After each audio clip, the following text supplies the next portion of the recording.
At All Saints College, they're well aware of the effects of social media on learning. The head teacher banned pupils from using their phones on the premises nearly a decade ago. If you have your phone, it's confiscated, it's put in a safe for 5 school days, and you won't get it back. But what happens out of school? Do we need more regulation there? We're hearing stories of children like late into the night when they need to be sleeping, particularly when they're growing, spending lots of time on the device. It's just extremely unhealthy. Normal childhood activities are falling victim to screen time, says this Labour MP, who introduced a bill calling for a rise in the age teenagers can use apps like TikTok and Snapchat. Children are spending less time outside, less time reading, less time exercising, exploring, meeting people. We must act on excessive screen time today in the same way we acted on smoking back then.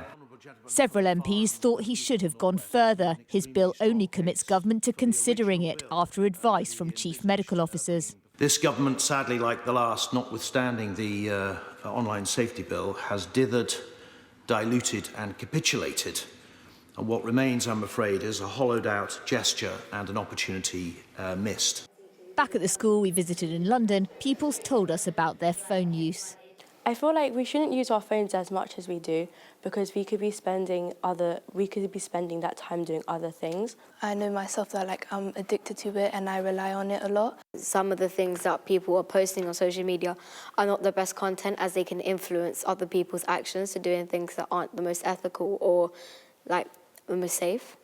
This bill was watered down. The MP behind it dropped earlier ideas like a smartphone ban in all schools and restricting certain apps to children over 16 because ministers were opposed. Parents who have suffered the worst trauma, losing a child, have been campaigning for the government to go further. My son Jules took his own life in April 22, almost 3 years ago. And I started campaigning a year ago on social media and hoping that the government would listen. I really do feel disappointed. I think it's such a shame because I think that could have been a powerful debate and we could have followed in the footsteps of Australia, which is getting so much praise for banning under 16s. School's out and the phones are back on. A minister said current online safety laws are being implemented and further action is inevitable, but not as fast as some say is needed. Tamara Cohen, Sky News.